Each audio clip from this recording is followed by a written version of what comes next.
Shalom saudara, ayat hari ini dari Amsal yang pasal yang pertama ayat 1-2. Amsal Salomo bin Daud Raja Israel untuk mengetahui hikmat dan didikan untuk mengerti kata-kata yang bermakna.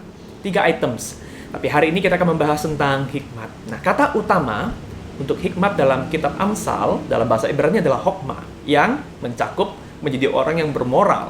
Tapi lebih dari itu, pengertian utuhnya adalah begini. Hikmat adalah membuat keputusan yang benar, bahkan ketika tidak ada hukum moral yang memberitahu secara eksplisit tentang apa yang harus kita lakukan. Nah, mengambil keputusan dengan tepat, sembari mempertimbangkan untuk tetap bermoral, itu tidak mudah. Ada keputusan-keputusan yang kita bisa ambil hanya dengan bermodalkan pengetahuan. Misalnya, kalau saya sakit kepala, dengan pengetahuan tentang obat sakit kepala yang tepat, saya sudah bisa mengambil keputusan. Tetapi ada banyak hal tidak seperti itu kan?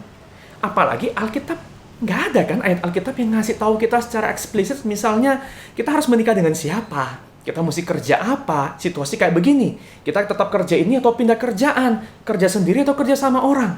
Alkitab nggak kasih tahu serinci itu. Tapi kalau kita nggak mengambil keputusan dengan tepat, toh akibatnya tetap runyam buat hidup kita.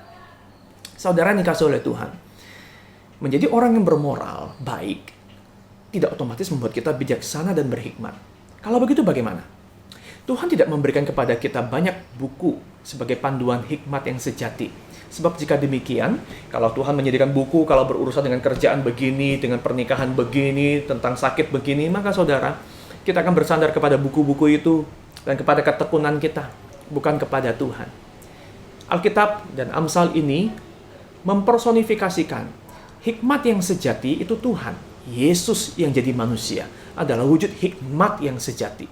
Maka kalau kita mau menjadi orang yang berhikmat, saudara, kita perlu melihat kepada Yesus. Datang kepadanya, berdoa kepadanya, kenali dia, kehendak-kehendaknya.